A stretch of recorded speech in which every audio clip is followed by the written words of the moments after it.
Hey guys, welcome back to another flashlight review. Today I'm going to be talking about the Nextorch TA15, and can't believe it's taken me this long to actually get around to doing this one. I think it's been a while since I've done my last Nextorch review, and some of you would know I've reviewed a ton of their products on my channel. I've worked with them for quite some time now, and most of them have been these full-size tactile flashlights that were sent to me. And today, like I said, I'm going to be reviewing this one, the TA15, which is in my mind, a miniaturized version of a lot of those other Nextorch tactile flashlights out there. So yeah, I really like it. It's a pint-sized tactile flashlight, in my eyes, that comes with all the bells and whistles that you see in the full-sized versions. And I think this is the perfect little tactile light if you don't need a whole lot of power, something you can quickly and easily keep in your pocket, and also runs off primary cells. Nextorch sent me this one as a free sample for the purposes of this review. All right, so this is the box that you get with the TA15. You can pause the video now if you want to have a little read of the specifications on the box. Okay, basically that's the box. You do get a little lanyard as well as a micro USB charging cable, and this is to charge that 14500 cell that comes with the light. Just open up the back so you can see that 14500 cell in there. Okay, Nextorch branded 750 milliamp hour cell. All right, it's got that charging port on it as well. All right, so here's the Nextorch TA15 compared to the full-size TA30C Max, and that's exactly what I mean. It's like a miniaturized little version of the TA30C Max. Okay, there are some differences even with the anodizing, which I'll talk about a bit more. That's the Nextorch E51C, and thought I'd also show you another AA or 14500 cell flashlight. That's the Pokelit AA. And one thing you'll notice with the TA15 is that it is significantly larger than a lot of other AA flashlights, okay, but it does come with so many other features and more rugged build quality as well. Here's a little close-up of the TA15, and you've got that excellent quality machining and attention to detail that you get with any Nextorch product there. I mean, even on a small scale like this, it's just so impressive. And you don't have any rough or inconsistent spots on the body. Glossy black anodizing. Okay, now this is something that was a little bit confusing to me because Nextorch normally use that matte black finish on all their lights, and I like that one better because it just has more grip. Okay, so if I just compare these two, you can see exactly what I mean. But at least you do have some knurling here that does provide some extra grip. Okay, you've got a rigid pocket clip as well under the tail cap. So it's that same design where the tail, this little clip there just goes under the tail cap. So if you pull it, there's no chance that it's going to come off. I've had that happen with some of my lights, that you pull them out your pocket too quick and the clip just comes straight off. So you're not going to have that issue there, especially with how rigid that clip is as well.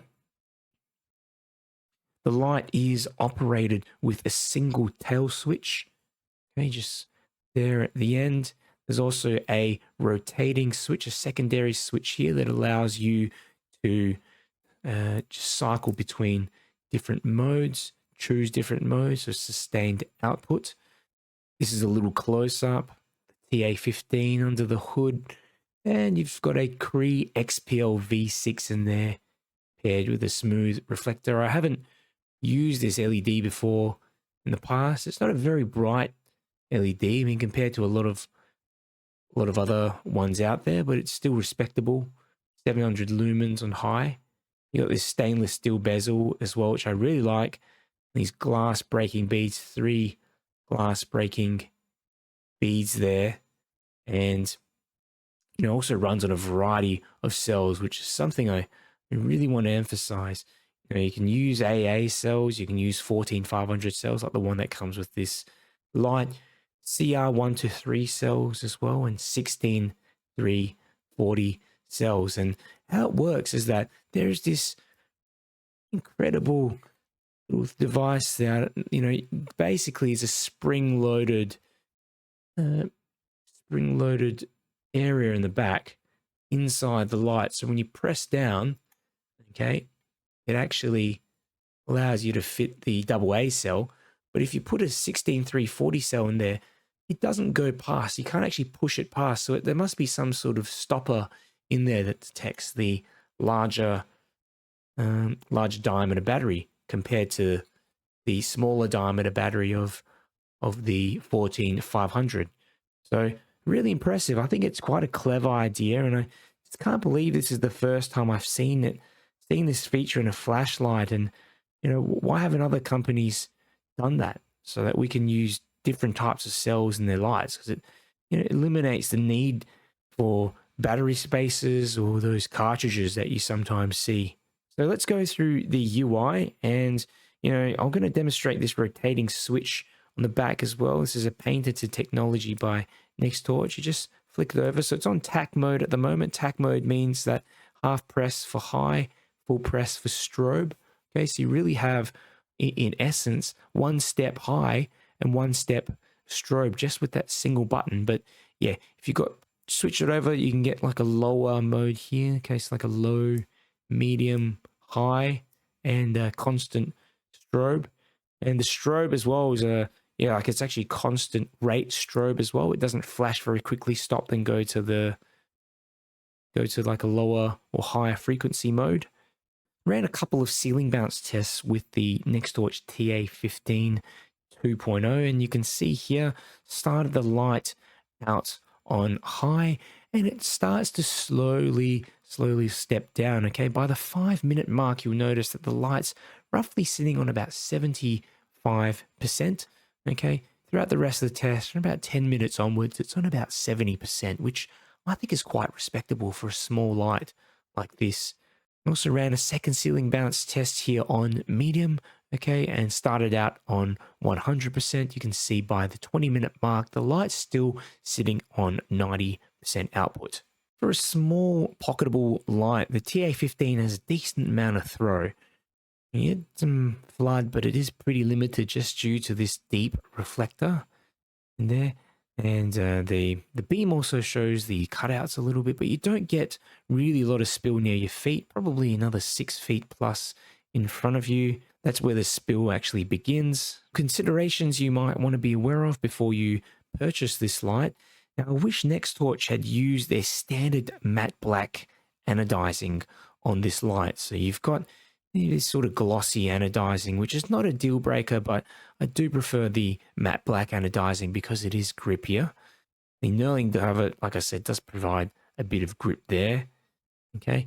Now, second consideration is that you do have smaller battery capacity with the TA15. Okay, if you're using a AA cell, I think they go up to 950 milliamps or 1000 milliamp hours max. So sustained output is going to be limited unless you use those lower modes, but at least it's going to be a lot easier to pocket and store away if that's your priority.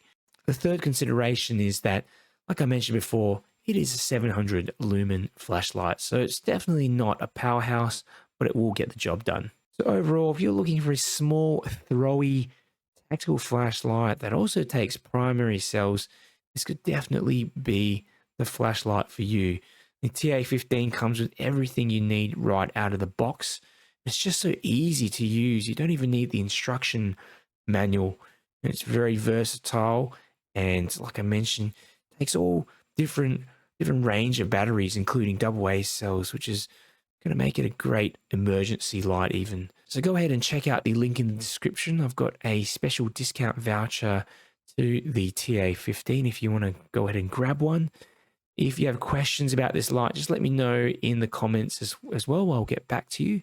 If you enjoyed this video, do me a favor and click the like button. It just helps me to get the video out to more people. And if you want to see more flashlight reviews, keep up to date with the latest flashlight news, make sure you subscribe. Okay, next torch, TA15.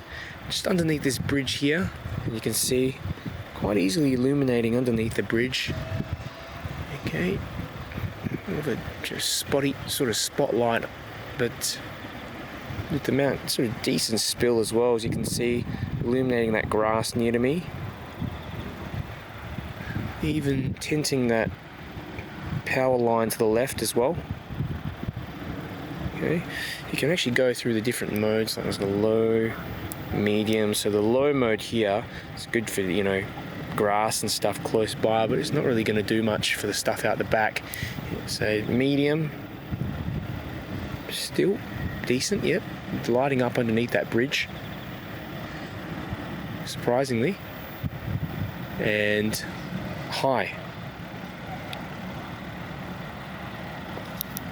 Alright, and TA15, and here's low. Okay, low is actually not too bad for just walking around at night.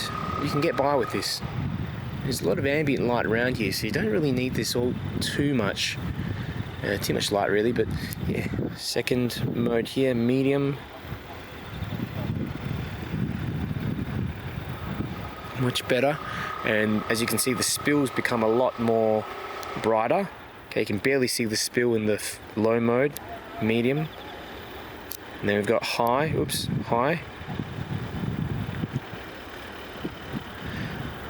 And one thing I do notice about the spill though is that it does start a fair bit away from my feet, probably another 2 meters ahead of me. So that's just what you get with some of these smaller, deeper kind of reflectors. I'll go for a walk, show you the beam pattern.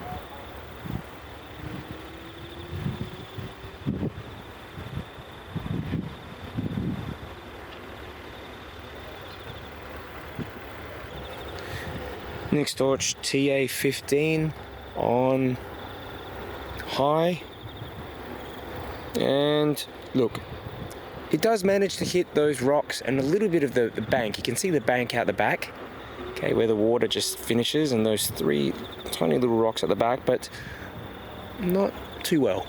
Okay, you can just manage to see it. Okay. I'd say this is more suited to mid-range.